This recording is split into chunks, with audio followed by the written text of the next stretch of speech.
Hi, this is Ever from Hood Time Welding. Today we're going to be doing a little instructional video. I went to a Votech school for welding, and that's where I learned to weld. In school, all we ever used the Oxyacetylene torch for was to cut material. All we ever really used it for. Won't really use it for much else. And the thing is you can do a lot more with an oxyacetylene torch. I went out into the world and I got a job at a place where we built new and refurbished car carriers. Now the refurbished section is where I was put, and a lot of that is cutting old stuff off of old stuff. And the only way I knew how to do it before was I would cut close, and then I'd use a cutting wheel to cut close to the welds, and then I'd grind it all down and everything.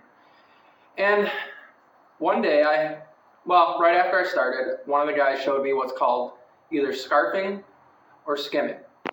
What it is you use your torch to start cutting next to where the weld is. And if there's any bit of an air gap there, any bit, especially with rust, it really helps. You can actually get it so you barely have to have any grinding to do. It's pretty useful. It was just something I got showed. Now blacksmiths might be saying, well, what's this got to do with me? And a little show called Forge and Fire, I would watch it because, it's making stuff and I like making stuff. And one of the things they do on there a lot is they like to make canisters. And I laughed every time when I saw them making canisters, and then they'd get it all pressed together, and then they would be trying to get the outside off, and they'd be using a grinder, and in the background is a set of torches. And I'm like, what the heck are these guys doing? You got a set of torches there, and it'll take you not even 5 minutes to skim that canister off of the new metal. You'll see as I'm doing this that it doesn't matter if it's welded, if it's fused. There's just even the tiniest amount of space in between the two. You can go and you can get the two apart without losing any of the material underneath. So I got this set up. I set up a little station here.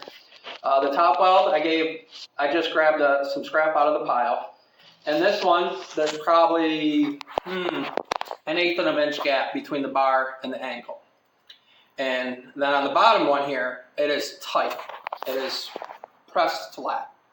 So I'm going to go ahead and show you how we can do, as I call it, either skimming or scarfing today.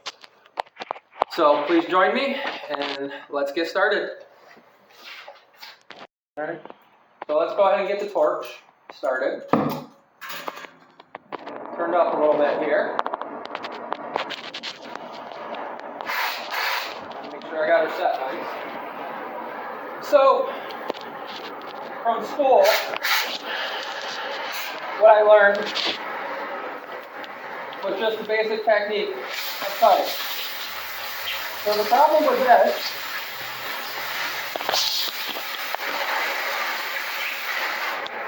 is that you can see, you just barely see it, you actually end up cutting into the material underneath. And that's just making more work for you.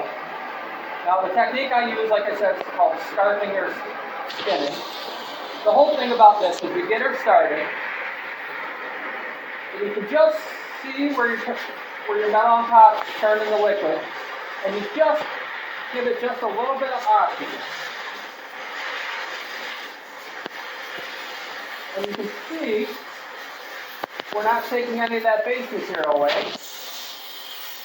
All we're doing is getting rid of the top material. And as you can see, yes, it needs a little bit there. Oh, I made a mistake on that one. This will happen when you first start it. But you got a nice smooth that'll take you 2 minutes to grind off. I'll move my clamp. Let's do this one so you don't have any space in between.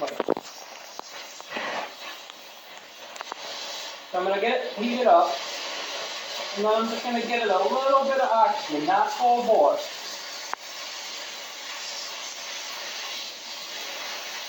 You got to turn your torch into the weld a little bit. Like I said, you're just doing just a tiny bit of oxygen, just enough to separate those two pieces.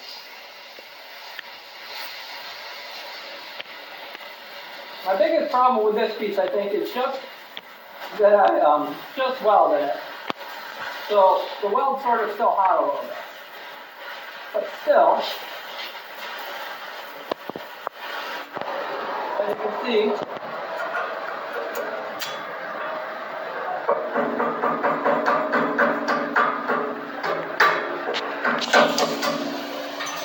not my best one. Let's try it again. Get this turned around.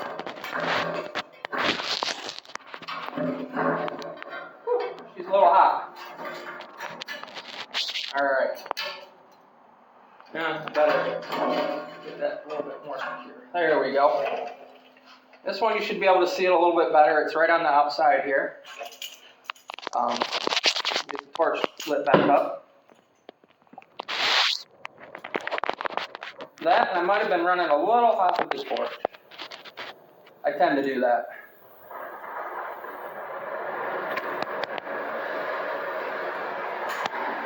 So this one, you can see it's two pieces right on each other.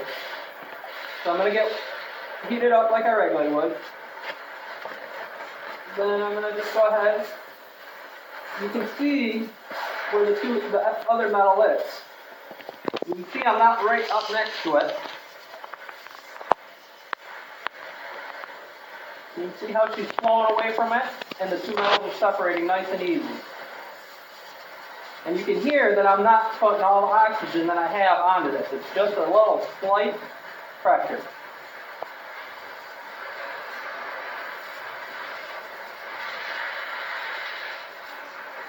So right here I got it welded on the back side, so I'll go ahead and cut her off. Let's go back to this side.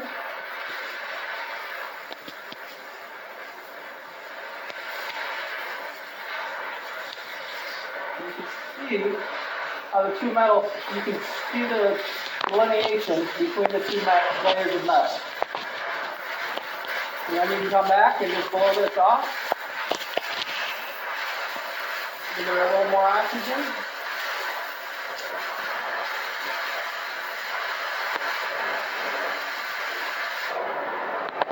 We'll go ahead and shut the torch off. Now if you come over and take a look at this one. So now, as you can see, there's not even a 1/16 left there on that weld. And anything that is left, just pounce right off. So, for some people, I hope this was a little bit of a learning experience, especially for the blacksmith guys. It'll make life a lot easier than using that grinder to open that canister up for welders. That'll help you save a lot of material, the base material you're trying to keep, and you won't have as much work to do.